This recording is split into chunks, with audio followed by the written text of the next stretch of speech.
Corporator દીપક આફ્રિકાવાલાએ 1992-93માં થયેલી ઘટનાને લઈને પોલીસ કમિશનરને નિવેદન આપ્યું।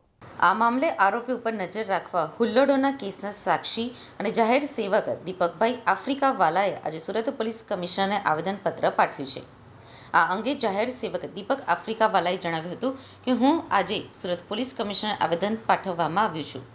જે આવેદનમાં રજૂઆત કરવામાં આવે છે કે વર્ષ 1992-93માં સુરત શહેરમાં થયેલ કોમી હુલ્લડો થકી શહેરને બાનમાં લેનાર અને જાહેરમાં હત્યાઓ કરનાર અને કોમી હુલ્લડોના કેસ કોર્ટમાં ચલાવવામાં આવી રહ્યા છે, પરંતુ હું શાહિદ તરીકે જ્યારે કોર્ટમાં હાજર થાઉં છું તો મને જાણવા મળ્યું છે કે પોલીસ સ્ટેશનમાંથી મુદ્દામાલ લઈને આવતા નથી અને મુદ્દામાલ ગુમ થયો હોવાનું જાણવા મળે છે અને કેટલાક સાક્ષીઓ ગુજરી ગયા છે, કેટલાક સાક્ષી આવતા નથી। તેના કારણે આ 1992-93માં શહેરને કોમીનમાં ધકેલનાર ખૂંખાર માણસો છૂટી જાય છે અને મારી પોલીસ કમિશનરને રજૂઆત છે કે આવા બધા જ કેસમાં ધ્યાન આપવામાં આવે અને તેઓ અત્યારે શું પ્રવૃત્તિ કરે છે તેની ઉપર ખાસ ધ્યાન આપવામાં આવે અને જો એની એ પ્રવૃત્તિ ચાલુ હોય તો શહેર ભવિષ્યમાં આવા હુલ્લડોમાં સંડોવાય નહીં, તેના માટે તેઓ ઉપર પગલાં લેવામાં આવે તે માટેનું આવેદનપત્ર આપવામાં આવ્યું છે।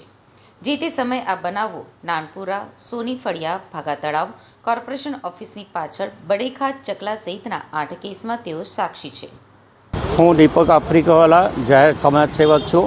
પોલીસ કમિશનર સાહેબને મળવા માટે આવ્યો છું અને આવેદનપત્ર આપું છું।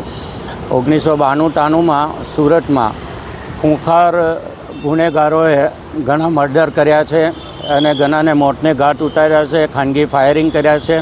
તે ગુનાઓ હાલમાં કોર્ટમાં ચાલવા પર આવ્યા છે અને કોર્ટમાંથી મારી ઉપર શાહેદ સમન્સ આવે છે, એટલે હું સાક્ષી તરીકે કોર્ટમાં જાઉં છું તો મને જાણવા મળ્યું છે કે પોલીસ સ્ટેશનમાંથી મુદ્દામાલ જમા થતો નથી અને ઘણા સાક્ષીઓ ગુજરી ગયા છે અને ઘણા સાક્ષીઓ આવતા ડરે છે।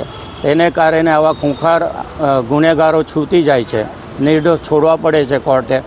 પરંતુ મારી પોલીસ કમિશનરને વિનંતી એ છે કે જ્યારે 1992-93માં શહેરને આગમાં ધકેલી દીધેલું અને કર્ફ્યુ લગાવવા પડેલા એવા પ્રયત્નો કરનારા લોકો અત્યારે શું પ્રવૃત્તિ કરે છે અને તેઓ અત્યારે ક્યાં છે તેની જાણકારી મેળવીને તેઓ ઉપર કાયદેસરની કાર્યવાહી કરે, ભવિષ્યમાં એવી પ્રવૃત્તિ ન કરે એ માટેના પગલાં લે, એટલા માટે કમિશનર સાહેબને હું એક આવેદનપત્ર વિગતવાર આપવા આવ્યો છું।